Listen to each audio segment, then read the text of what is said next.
तो hello students, आज मैं आपके सामने आया हूँ फिज़िकल एजुकेशन के साथ, right. So literally that which is a very easy subject, है ना। और प्रॉब्लम ये है कि सर इसमें मार्क्स अच्छे नहीं आते। क्यों? ऐसा क्यों? सबसे इजी होने के बाद भी मार्क्स अच्छे नहीं आते। बिजनेस में, इको में, अकाउंट्स में फिर भी ज़्यादा अच्छे जाते हैं। इट शुड भी, देखो बेटा, फिज़िकल एजुकेशन को याद नहीं किया जाता। पहली बात, इसको ध्यान समझ लो। पहली बात, जो मैं आपको समझा रहा हूँ ना, इसको समझ लो।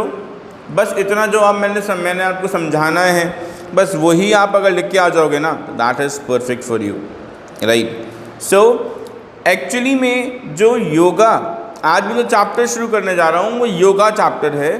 फिजिकल एजुकेशन टर्म 2 का first chapter, that is called yoga. So बहुत सारा टाइम वेस्ट ना करते हुए शुरू करते हैं अपने चैप्टर को। मैं सारे के सारे चैप्टर वाइज चल रहा हूँ और लास्ट में वन शॉट और चीट शीट दूंगा, उसको अच्छे से कर लीजिएगा।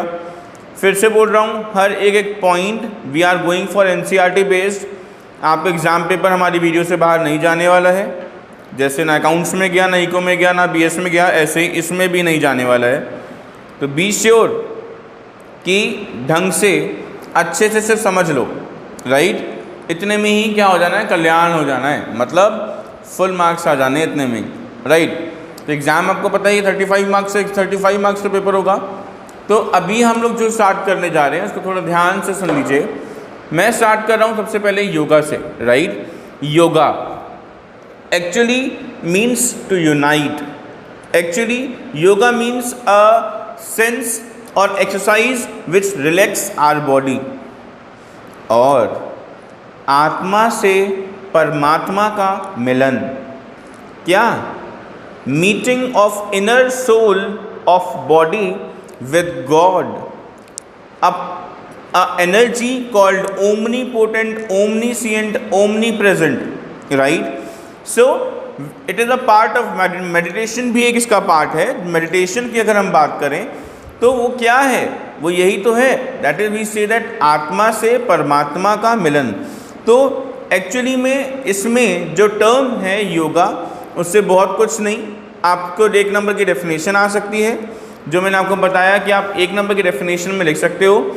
Meeting the inner soul with god soul, right, that is called आत्मा से परमात्मा का मिलन, और टू यूनाइट, और it is exercise which relax our body. एक एक्सरसाइज जो हमारी बॉडी को रिलैक्स करती है, which is origin in India. जो कहाँ से ओरिजिन हुआ है? हमारे इंडिया से ओरिजिन हुआ है, राइट। उसके बाद इसमें एक इम्पॉर्टेंट टॉपिक आता है जो है आसन। क्या है? आसन। आसन क्या होता है? आसन का मतलब है पोस्चर, मतलब आप कैसे बैठ रहे हो, आप कैसे स्टैंड कर रहे हो। These are called postures. इन्हें हम क्या बोलते हैं? इन्हें हम पोस्चर्स कहते हैं। तो postures for ever lasting period, मतलब एक ऐसा पोस्चर जहाँ आप रिलैक्सिंग वे आपको प्रोवाइड करता है, जहाँ पे आप बहुत देर तक ऐसे ही बैठ सकते हो, आपको कोई तकलीफ नहीं होगी। दैट इज़ कॉल्ड पोस्चर, आसन, राइट। अलॉन्ग विद दैट, इसमें जो हमारा एनसीईआरटी के हिसाब से जो हमें डेफिनेशन दी गई है, जैसे दैट इज़ कॉल्ड स्थिरम सुखम आसनम। स्थिरम सुखम आसनम, इसका मतलब क्या है? Position which is comfortable. एक ऐसी पोजीशन जो मुझे कंफर्टेबल है, वही क्या है? आसन है, राइट। मतलब हमारे पास बहुत टाइप के, अलग अलग टाइप के आसन्स होते हैं, जिनके बारे में हम लोग आपको पढ़ाने वाला हूँ। आसन्स के ऊपर एक क्वेश्चन ज़रूर आएगा। आसन्स को बहुत अच्छे से याद कर लीजिएगा, उसके बेनिफिट्स याद कर लीजिएगा, राइट। तो अभी शुरू करते हैं हमारा next part, that is called benefit of yoga, या फिर बेनिफिट ऑफ आसन्स।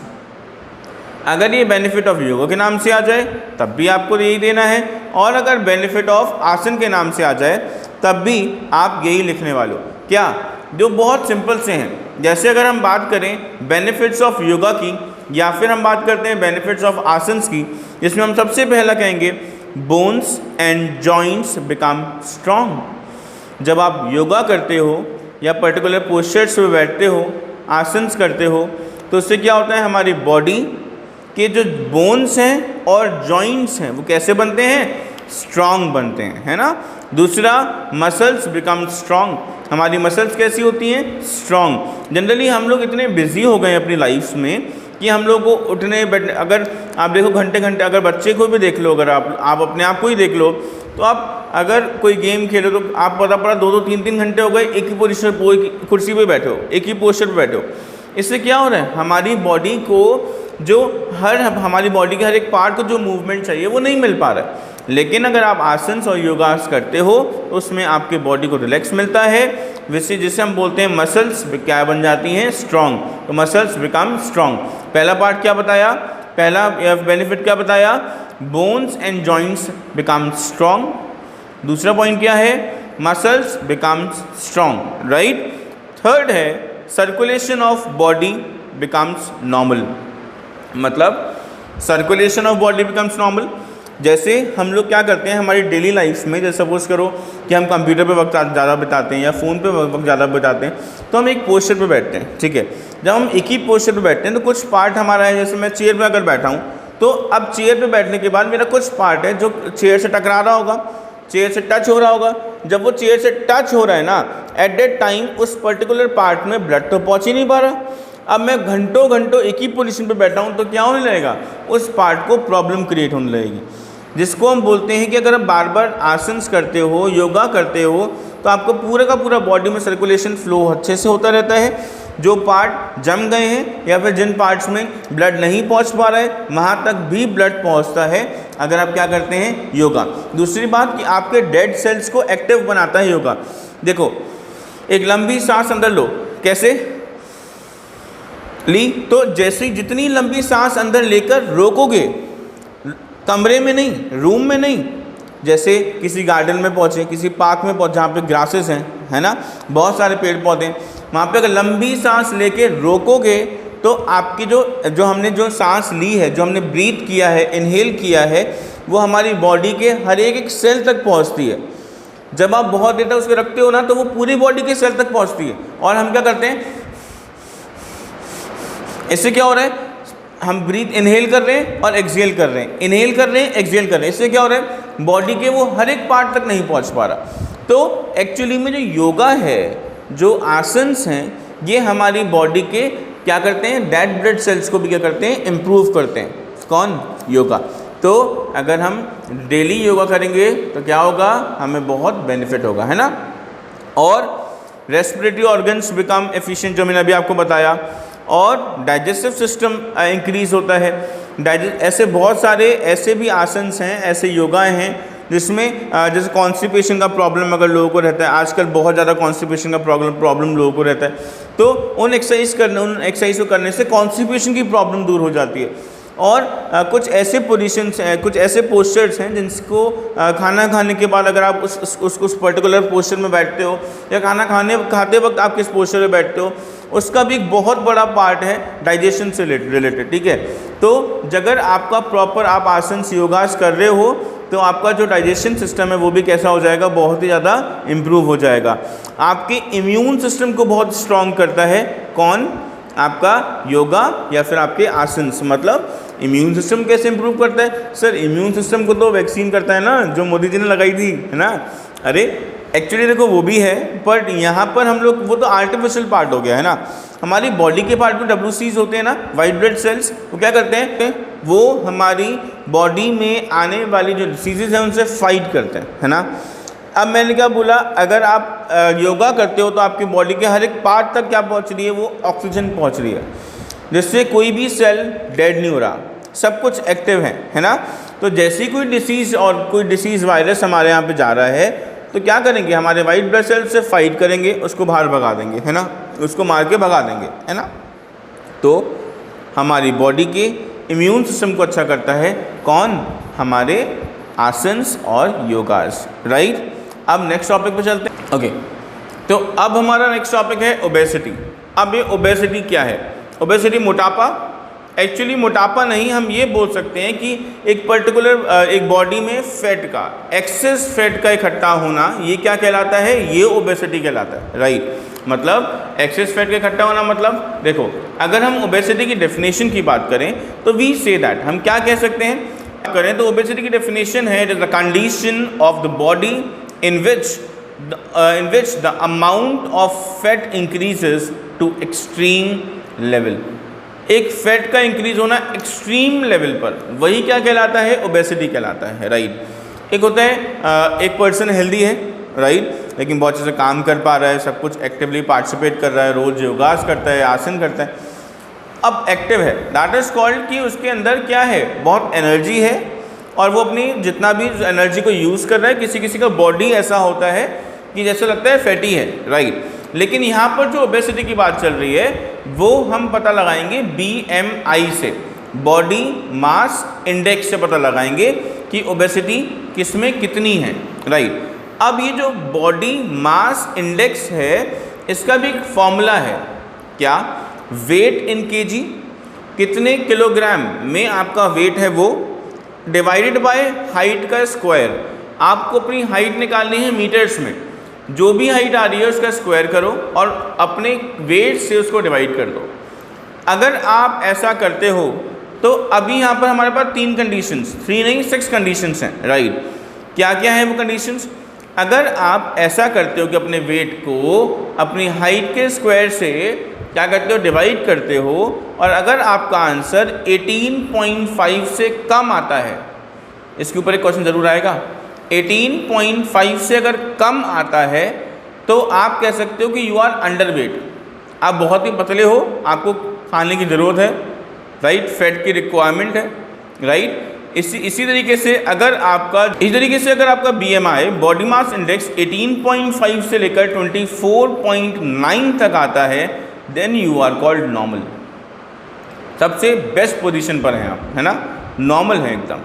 उसके बाद अगर आपका बॉडी मास इंडेक्स BMI 25 से लेकर 29.9 तक आता है तो इसका मतलब आप ओवरवेट हैं। कैसे हैं? ओवरवेट हैं, मतलब वेट ज़्यादा है आपका लेकिन अभी ओबेसिटी में नहीं आए हैं, राइट। लेकिन उसको डिवाइड करने के बाद आपका जो BMI है वो 30 से लेकर 34.9 तक आ रहा है तो आप ओबेसिटी की क्लास 1 में आ चुके हैं, राइट। अगर आपका BMI मतलब बॉडी मास इंडेक्स 35 से लेकर 39.9 तक आ रहा है, इसका मतलब आप ओबेसिटी क्लास 2 में आ चुके हैं। और लास्ट थर्ड क्लास है हमारे पास, अगर आपका 40 से ऊपर BMI जा रहा है तो दैट सिंपल मीन्स कि आप ओबेसिटी की एक एक्सट्रीम पोजीशन पे पहुंच चुके हैं और आपको अपनी सेहत का बहुत ज़्यादा ध्यान देना है। देखो वैसे तो आपका अगर BMI जो है, बॉडी मास इंडेक्स जो है 25 के अगर ऊपर जा रहा है, 25 तो हम कहते हैं चलो ठीक है, लेकिन 26 के अगर ऊपर जा रहा है, वैसे तो ओवरवेट 25 से शुरू है, लेकिन 26 से ऊपर अगर जा रहा है तो आपको बहुत कॉन्शियस रहना है, आपको अपनी हेल्थ के लिए बहुत कॉन्शियस हो जाना है, क्योंकि मेरे हिसाब से ओबेसिटी एक ऐसा प्रॉब्लम है जो सभी डिसीज़ का क्या है, एक रूट है, ऑल द डिसीज़ क्या, ओबेसिटी। इसलिए एक ओबेसिटी को देखते हैं ना, एक बंदा बड़ा हट्टा कट्टा है, अरे लेकिन वो बहुत बीमार है बेचारा, क्योंकि मोटापा जो हम कहते हैं, जो फैट है, एक्सेस फैट, एक्सट्रीम फैट जो है वो बहुत प्रॉब्लम देता है। अच्छा सबने देखा है ना वो तारक मेहता का उल्टा चश्मा, हाथी, डॉक्टर हाथी, देखो वो क्या है, वो एक्सट्रीम ओबेसिटी के पार्ट है ना। क्यों? क्योंकि वो एक्सट्रीम लेवल पे पहुंच चुके हैं। किस पे पहुंच चुके हैं? एक्सट्रीम लेवल पे, है ना। तो इट शुड बी कि ऐसा नहीं होना चाहिए जिससे हमारी बॉडी को परेशानी होने लगे, है ना। चलो अब नेक्स्ट टॉपिक पे चलते हैं। देख रहे हो आप ये पोजीशन क्या है, ये पोस्चर आप देख पा रहे हो, दिस इज कॉल्ड वज्र आसन। एक्चुअली जो वज्र आसन है ये आपको किस में हेल्प करता है उसके बारे में बात करते हैं, क्योंकि एक इम्प्रूवमेंट जरूर आएगा, मतलब एक बेनिफिट जरूर आएगा कि वो कहेगा कि 2 बेनिफिट्स बताओ, जैसा कॉन्ट्रडिक्शन बताओ, ठीक है। तो बेनिफिट्स की अगर हम बात करें इसकी, तो बेनिफिट्स हमारे पास हैं, जैसे it helps in improving concentration, आपका कंसंट्रेशन पावर को इंक्रीज़ करता है। अगर आपको कोई बैक पेन है या चेस्ट डिसीज़ कोई है तो उसको इम्प्रूव करता है। आपका मेंटल स्ट्रेस को क्योर करता है, राइट। आपका कोई सपोज करो like for example you have postural defect कोई है, मतलब कोई पोस्चर में कोई डिफेक्ट आता है तो उसको रिमूव करता है। तो ये क्या है, और दूसरी बात आपका जो हिप पे जो फैट होता है उसको रिड्यूस करता है। मैंने 5 आपको यूजेस बताए, आपको कोई भी 2 कर लेना है इसमें से, ठीक है। और इसके बारे में थोड़ा सा पढ़ लीजिए, जैसे कि वज्र आसन जो है it is called a meditative आसन, इसे मेडिटेटिव आसन बोलते हैं। नील डाउन दी ग्राउंड ऑन और फ्लोर विद योर नीज, किससे, नीज से नीचे बैठ जाना है। Ankles and toes touching the ground, आपके जो एंकल्स हैं और जो टोज हैं वो ग्राउंड पे टच होने चाहिए, जैसे इसके हो रहे हैं। Your toes should be stretched backward, आपके टोज बिल्कुल सीधे बैकवर्ड बैक साइड में होने चाहिए। Now place your palm of your hands on the knees, और अपने पाम को अपने हैंड पे रखना है, right. The upper body should be straight, एकदम स्ट्रेट बैठना है। At this time the breathing should be deep, even and slow, लंबी लंबी सांसें लेनी है, धीरे धीरे और लंबी लंबी। Then expand your chest forward and pull your abdominal portion inwards, right? So this is called your Vajra Asana. Now this is called Pada Hastanasana. अभी पद हस्तनासन क्या है कि भाई एक्चुअली जो आप इसका पोस्टर देख पा रहे हो वो क्या है, पहले उसके बारे में बात करते हैं कि bend forward until the fingers और palms of the hand touch the floor. जब तक आपके पाम या आपकी फिंगर्स फ्लोर को टच ना करें, जब तक अपने आप को बेंड रखना है। Either side of the feet try to touch the knees with the forehead, अपने फोरहेड से अपने नीज को टच करने के लिए ट्राई करना है, अपने फोरहेड से अपने नीज को टच करना है, राइट। इसको क्या बोलते हैं, पद हस्तनासन। इसके बेनिफिट्स क्या हैं, ये हमारी बॉडी को बहुत फ्लेक्सिबल बनाता है, राइट। बेली फैट को रिमूव करता है, सबसे बेस्ट है, सबसे ज़्यादा प्रॉब्लम हो रही है बेली फैट वाली, है ना, तो ये हमारे बेली फैट को रिमूव करता है, कौन, हमारा पद हस्तनासन। दूसरी बात, इम्प्रूव डाइजेशन, हमारे डाइजेशन को इम्प्रूव करता है और बॉडी के सर्कुलेशन को इम्प्रूव करता है, right. I hope it is clear. Now it is called Urdhva Hastanasana. अब ये ऊर्ध्व हस्तनासन क्या है, you must begin by assuming Tadasana. ताड़ासन जैसे बिल्कुल अपनी बॉडी को स्ट्रेट कर अपने हैंड्स को स्ट्रेच कर ऊपर ले जाइए, और अब क्या करना है, your arms are parallel to each other, लेकिन आपकी आर्म कैसी होनी चाहिए, पैरेलल होनी चाहिए, राइट। इससे भी आपका जो बेली जो है उसका फैट रिमूव होता है, बेली स्ट्रेच होता है, डाइजेशन बहुत अच्छा होता है, इससे आपका जो बॉडी पोस्चर है उसको बढ़िया, मतलब उसको फ़ायदा होता है, वो अच्छा हो जाता है, राइट। स्ट्रेस और एंग्जाइटी को दूर करता है ये वाला आसन, राइट। अब नेक्स्ट आसन पे चलते हैं। ओके, तो अब ये देख पा रहे हो, दिस इज कॉल्ड त्रिकोण आसन। अब त्रिकोण आसन क्या है, first of all stand with your legs apart, then raise the arm sideways up to the shoulder level. Bend the trunk sideways and raise the right hand upward. The trunk sideways and raise the right hand upward. Yes. Touch the ground with the left hand behind left foot. आपको left foot से touch करना है आपके left hand को, और आपका right hand सबसे top पर बिल्कुल स्ट्रेट ऊपर करना है, राइट। इससे क्या होता है, ये त्रिकोण आसन है, मतलब जिसमें आप ट्राइंगल बना रहे हो। ये त्रिकोण आसन किस चीज़ के लिए होता है उसके बारे में पहले बात कर लेते हैं। ये आपके बॉडी के नीज, लेग्स, आर्म्स और चेस्ट को स्ट्रेंथन करता है, बैक पेन, एंग्जाइटी, स्ट्रेस को दूर करता है, बॉडी में जो एक्सेस वेट है उसको रिड्यूस करता है, बॉडी में सर्कुलेशन बना के रखता है। देखो भाई, एक बहुत अच्छी बात बोलूँ ये कि एक दो पॉइंट ऐसे जो सब मिल सकते हो, क्या, रिमूविंग स्ट्रेस और एंग्जाइटी पहला पॉइंट, और दूसरा आपकी बॉडी के सर्कुलेशन को अच्छा बनाता है। ये दो पॉइंट तो ऐसे हैं, सब में लिख दो, कोई सा भी आसन पूछ ले ये दो पॉइंट तो लिख ही दो, राइट। अर्ध मत्स्यांद्र आसन। अब ये क्या होता है, the left heel is kept under the right thigh and the right leg is crossed over the left thigh. After that hold the right toe with the left hand. देख पा रहे हो, राइट टो को left hand से पकड़ लिया है। Turn your head and back to the right side. Right side में अपने आप को टर्न कर देना है। इससे क्या होता है, डाइजेस्टिव प्रॉपर होता है, और जो गॉल ब्लैडर है, प्रोस्टेट ग्लैंड्स हैं, वो हेल्दी रहते हैं। प्रॉब्लम जैसे साइनोसाइटिस, इसको दूर करा जाता है इससे, राइट। और वो जो मैंने बताया सर्कुलेशन अच्छा होता है बॉडी का, वो सब में लिख ही सकते हैं। डाइजेशन अच्छा होता है, ये भी लिख सकते हैं। एंग्जाइटी दूर करता है, स्ट्रेस दूर करता है, ये भी लिख सकते हैं, ठीक है। Now let's move to the next asana, Bhujang आसन। ये एक्चुअली डायबिटीज़ के लिए होता है। जिन लोगों को डायबिटीज़ होती है वो इसको करें तो बहुत फ़ायदेमंद रहता है उनके लिए। डायबिटीज़ दूर हो जाती है, डायबिटीज़ कंट्रोल हो जाती है इससे। और इस आसन में क्या करना होता है, आपको पहले पूरी बॉडी के साथ ज़मीन पे लेट जाना है, रिलैक्सिंग पोजीशन पे, और अपने जो आपके टोज़ हैं उनको स्ट्रेच करना है पीछे की तरफ, बैक साइड में। और उसके बाद अपने जो हेड है उसको ज़मीन के ग्राउंड से लगाना है।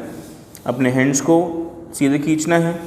अपने हैंड्स के बल से, जैसे किंग कोबरा होता है ना, ऐसे किंग कोबरा के जैसे आपको क्या करना है, अपनी बॉडी को आपके बेली तक, जैसे बेली बटन कहते हैं, वहाँ तक उठाना है ऊपर अपने हैंड्स की हेल्प से, राइट। अपनी बॉडी को ऐसे स्ट्रेच करना है।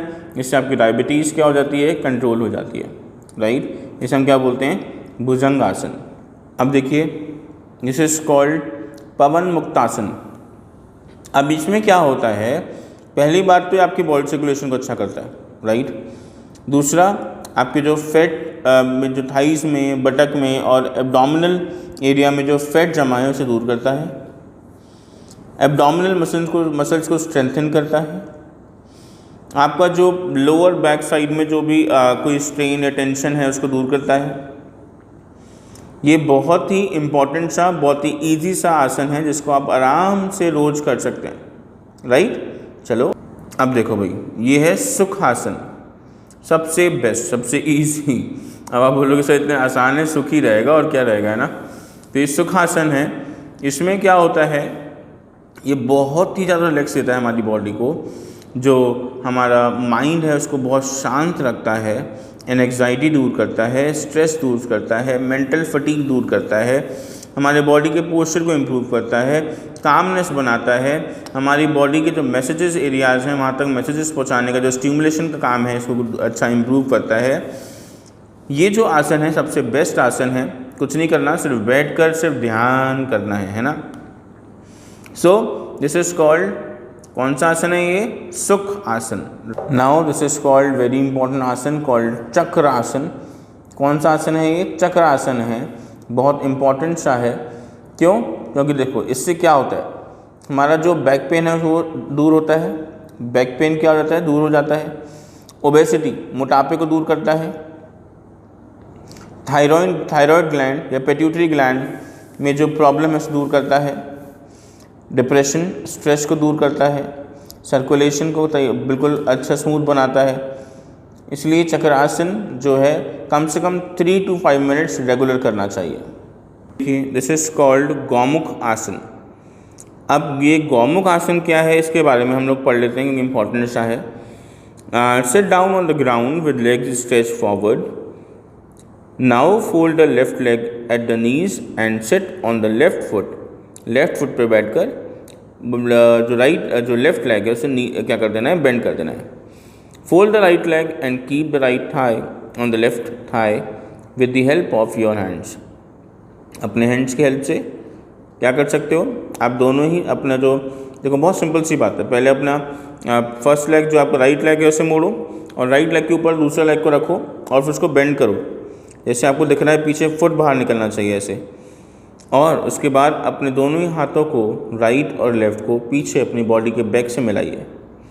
इससे क्या होता है, हमारी मसल्स स्ट्रांग बनती हैं, इलास्टिक बनती हैं, स्ट्रेस दूर करता है, सर्कुलेशन अच्छा करता है, लंग्स का फंक्शन अच्छा सा हो जाता है और आपको स्ट्रांग बनाता है। ताड़ आसन, ये कौन सा आसन है, ताड़ आसन है। ये बहुत हेल्पफुल है ओबेसिटी को दूर करने में, बॉडी के पोस्चर को इम्प्रूव करने में, हाइपरटेंशन को रिमूव करने में, कॉन्स्टिपेशन को दूर करने में, और इवन दैट कोई मेंटल बैलेंस कुछ ख़राब हो रखा है तो वो भी ठीक करता है, मतलब मेंटल फटीगनेस को दूर करता है। कौन सा, ताड़ासन। कम से कम 10 to 15 टाइम्स आपको इसे करना चाहिए, रिपीट करना चाहिए। ये बहुत ही इम्प्रूव और बहुत हेल्पफुल है। ये है शवासन, वेरी इंपॉर्टेंट। क्या 10 to 12 मिनट्स आपको इसको करना चाहिए। इससे क्या होता है, आपकी बॉडी को बहुत रिलैक्स फील होता है, मेंटल टेंशन दूर हो जाता है, एनर्जी लेवल को बहुत इंक्रीज़ करता है। दूसरी बात, सर्कुलेशन इम्प्रूव होता है, बॉडी के स्टिमुलेटिंग पावर को इंक्रीज़ करता है, माइंड को शार्प करता है, blood pressure, high blood pressure को इम्प्रूव करता है। इसे हम बोलते हैं श्रवणासन। ओके।